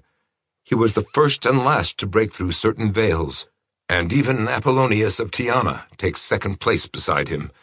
But we mustn't talk about that. We must remember him only as the little Alf we knew, as the boy who wanted to master medicine and conquer fever." In the afternoon, the leisurely firemen overhauled the ruins and found 2 skeletons with bits of blackened flesh adhering. Only 2, thanks to the undisturbed lime pits. One was of a man. The other is still a subject of debate among the biologists of the coast. It was not exactly an ape's or a saurian skeleton, but it had disturbing suggestions of lines of evolution of which paleontology has revealed no trace. The charred skull, oddly enough, was very human, and reminded people of Surama, but the rest of the bones were beyond conjecture. Only well-cut clothing could have made such a body look like a man. But the human bones were Clarendon's. No one disputed this, and the world at large still mourns the untimely death of the greatest doctor of his age, the bacteriologist whose universal fever serum would have far eclipsed Dr. Miller's kindred antitoxin, had he lived to bring it to perfection. Much of Miller's late success, indeed, is credited to the notes bequeathed him by the hapless victim of the flames. Of the old rivalry and hatred almost none survived, and even Dr. Wilfred Jones has been known to boast of his association with the vanished leader. James Dalton and his wife Georgina have always preserved a reticence which modesty and family grief might well account for. They published certain notes as a tribute to the great man's memory, but have never confirmed or contradicted either the popular estimate or the rare hints of marvels that a very few keen thinkers have been known to whisper. It was very subtly and slowly that the facts filtered out. Dalton probably gave Dr. McNeil an inkling of the truth, and that good soul had not many secrets from his son. The Daltons have led, on the whole, a very happy life, for their cloud of terror lies far in the background, and a strong mutual love has kept the world fresh for them. But there are things which disturb them oddly, little things of which one would scarcely ever think of complaining.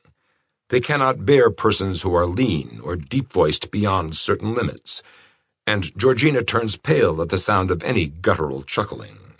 Senator Dalton has a mixed horror of occultism, travel, hypodermics, and strange alphabets, which most find hard to unify, and there are still those who blame him for the vast proportion of the doctor's library that he destroyed with such painstaking completeness. MacNeil, though, seemed to realize. He was a simple man, and he said a prayer as the last of Alfred Clarendon's strange books crumbled to ashes. Nor would anyone who had peered understandingly within those books wish a word of that prayer unsaid.